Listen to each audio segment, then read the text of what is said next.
Hello everyone, we are Group Change. Why change? Change is needed. During our Statwarriors research, we found that we were always drawing the same conclusion.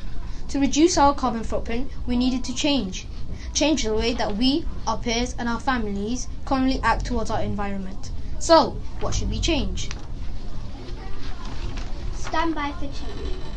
From our research into household energy consumption, we found that over 90% of our families had lots of devices left on standby and plugged in all the time, like mobile phone chargers, TVs and set-top boxes, computers, laptops and game consoles.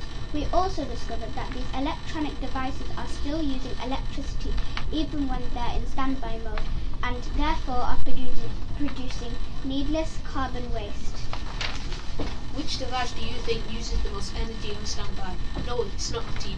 Believe it or not, it's your games console. We found that our games consoles in standby are still working. They're constantly checking for and downloading updates. So turn them off at the plug or ensure they are set on energy saving mode. Change is good.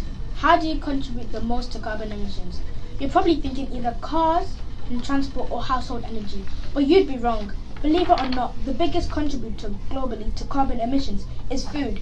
We discovered incredibly that eating only 100 grams of steak is the equivalent to nearly 30 minutes of driving an average sized family car.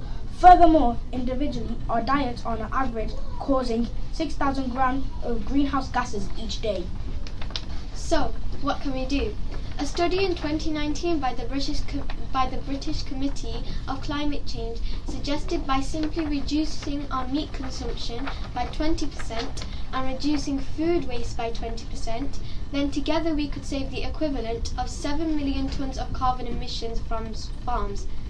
Get swapping. Change thinking. If you'd said transport, then you were also correct. Globally, transport accounts for a quarter of all greenhouse gases, but within the UK, transport remains the largest source of carbon emissions, accounting for around 34% in 2019. So like food, we all need to start making swaps. We are quite lucky in our school in that most of us live a few streets of school, and 59% of us walk every day. However, we discovered that in the UK, 66% of all journeys are under 5 miles, which could be easily cycled in around 25 minutes. Let's swap. Furthermore, by cycling, our mental and physical well-being will be much improved.